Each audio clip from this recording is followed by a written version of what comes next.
175 years for NASA, right? Tri-City Sports Now, I'm Marky Billson. Bob Smizek is a Hall of Fame voter. Baseball Hall of Fame is going to be announced at 6 p.m. Should be a wonderful class. Pretty well established that it'll be Chipper Jones, that it'll be Vlad Guerrero, and that it will be Jim Thome making the Hall of Fame this year. All worthy candidates, but who else? I mean, the ballot has 33 names on it. You can vote for 10. And a lot of people are voting for all 10. Got to get 75%. Got 10 years to do it, or else it's going back into the hat and hoping for the Veterans Committee. Just, so many people there. Interested to see about a guy who's covered Major League Baseball for many years, his thoughts on the process. I'm going to talk to him here in a little bit. I want to break down the ETSU game tonight. ETSU is playing the Mercer Bears. The Bears were picked to win the SoCon by the coaches. We in the media said 6th place.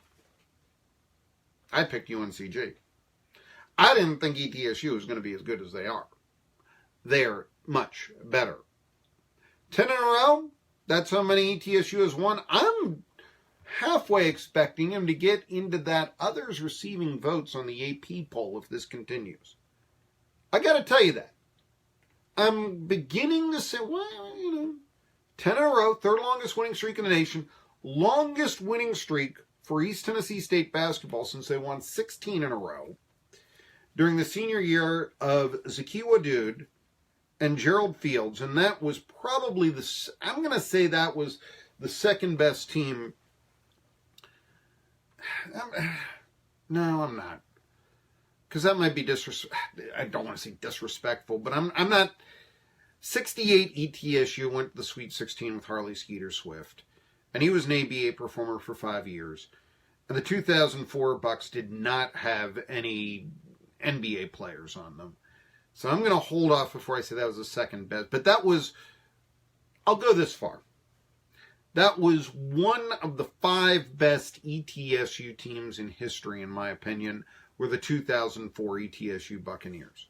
Got to go 91, finished ranked number 17. You got to go to the Sweet 16 team. You have to look at, I think the 2003 team, too. The year before was quite good. 92, which won the NCAA tournament game. First 2 years ETSU made in that streak of 4, those two teams were obviously talented. I mean, but just to give you an example, the conference record, the first NCAA team back 1989 that Mr. went to, they were 9-7 in the conference. I think they only won 1 road conference game. Except in Asheville. That changed things around a little bit, right? But anyway, they just wanted to point that out. But I would say the 2014 was one of the top 5 ETSU teams of all time. And they were ranked, they won 16 in a row that year. That was the year ETSU played Cincinnati in the NCAAs, and for the second straight year, Tim Smith blew it at the end. We're down by 3. There's 13 seconds left. I know, I'll drive the lane. Thanks, Tim. So you haven't lost it. Yeah. Big story here. Bo Hodges with his leg injury and Devontaeus Payne with his back injury. They're day-to-day. There's no word yet on them. Mercer picked to win the conference by the SoCon coaches. The media, we said 6th. Now, the player, in my opinion, to watch here, Jordan Strawberry, and it's going to be the last chance I think you get to see him. Jordan. Yeah, he's Darryl Strawberry's son. 4th in the conference at 4.2 assists a game. He's the point guard. Leading scorer is Rhiannon Holland. Holland, 19 points a game for the Mercer Bears, which is more than the last. Is Alonzo? What's Francis Alonzo's totals? Last I looked, Alonzo's totals was 18.4, but that's, I didn't look at them this morning. I got to admit that. But yeah, second leading scorer in the league. And Rhiannon Holland he was coached by Forbes at Wichita State way back when. But this was supposed to be a much better team than they have been this year. It's a disappointing team, Mercer. 10-10 on the year, only 3-4 in the conference. My goodness, they trailed Western Carolina. But does that mean that they're dangerous? Earlier this year, ETSU trounced them in Macon. ETSU is number 5 in the collegeinsider.com mid-major top 25. 3 other SoCon teams are in the rankings. Furman, Wofford, and Greensboro, they're all in the second 10. What can I tell you? Tip-off, when is it, 7 p.m. tonight? The Bucks, let's see here, I think I said it was a 16-point victory. It was a 74-55 victory earlier on in the year, which really opened a lot of eyes in the Southern Conference for my money. And, of course, so many times ETSU played, certainly Mercer back in the old 8th Sundays. And Mercer was one of they were actually the last team to leave the ASUN. Mercer had been a part of that league since they were Trans-American, I think, way back in 1978. But adding football and wanting to move up in the world, they joined along with ETSU, the Southern Conference, several years ago. So anyway, that's what's going on tonight at Freedom Hall. I got to tell you this story about Jordan Strawberry, though. And this is one that I have found, I know last year before and this is not showing my journalistic chops here. I got to be honest with you there. This is hardly being objective. But last year,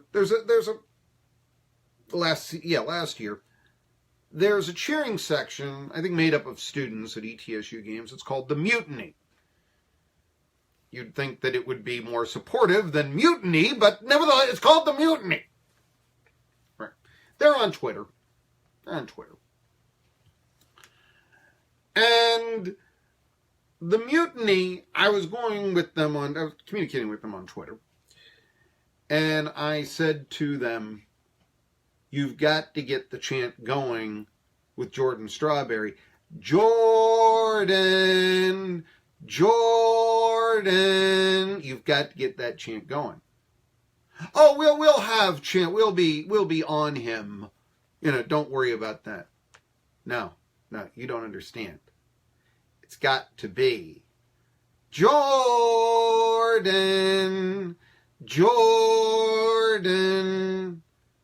And all of a sudden I start realizing he doesn't get what I'm talking about. Now, I guess a college student, you're 18, this is 2018, so you were born, 2000 if you come in today. And Darryl Strawberry wasn't. Did his career go to 2000? If it was, you're a baby, you're not watching him. So your era of awareness, you have only seen Darryl Strawberry play on tape, if you have. And you do not understand that in the 80s, this was a guy who, when he came into the New York Mets, the Mets were this horrible team, and because of his slugging, he helped them become really, I think at that time in the 80s, the Mets were kind of viewed as not only the bad boys of Major League Baseball, but they were viewed as the preeminent team. Even though they only won one World Series in '86, that was the team that got the attention. That was the team that was broadcast on WFAN. That was the team, and WOR. That was the team to beat from about 1985. They first started getting good in '84, finished second to the Cubs in the division.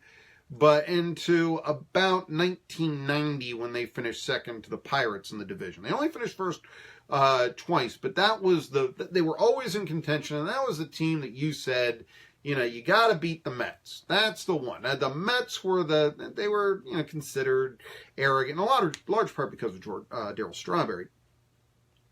Strawberry would go on, he'd play for the Dodgers, the Giants, the Yankees after that. His career was actually not what it could have been, think that's pretty much established. I always wondered why he didn't play first base. 6'6" man, throwing left-handed. I know he ran well, but I mean, to me, that's first base. But he was playing right field instead. And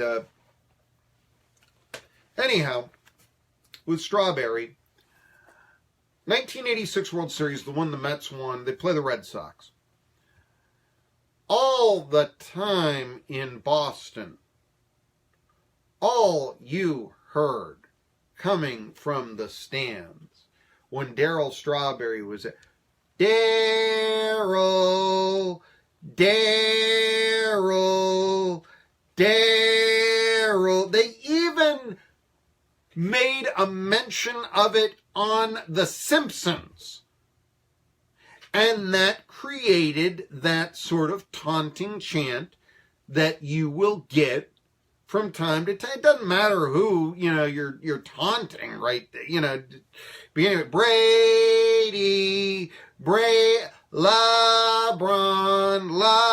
It doesn't really matter. I mean, but it started with Darryl Strawberry. Darryl.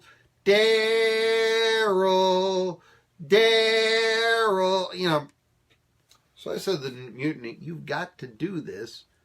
Good-hearted way, obviously, but come on. Jordan.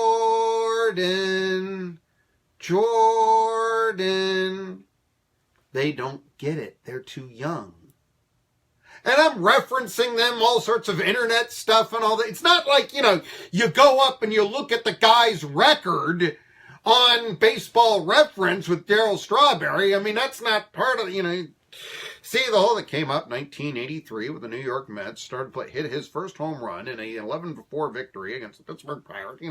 You don't get that, a home run in the 7th game of the 1985 or 86 World Series to put the Mets up, and basically clinch the game. You don't, that stuff they keep, Darryl, that's tougher to find.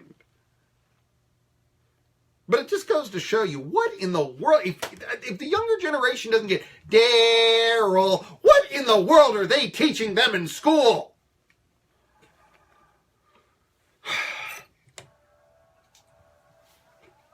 I don't know. I think it's time to disassociate ourselves from the process of school, to be honest with you. I don't think it's prayer to disassociate ourselves from the process of talking to Bob Smizik, Hall of Fame voter, and that's who I'm going to be talking to in just a few minutes. Tri-City Sports Now. How's the Baseball Hall of Fame going to turn out at 6 p.m. today? Provides regional artists and craftspeople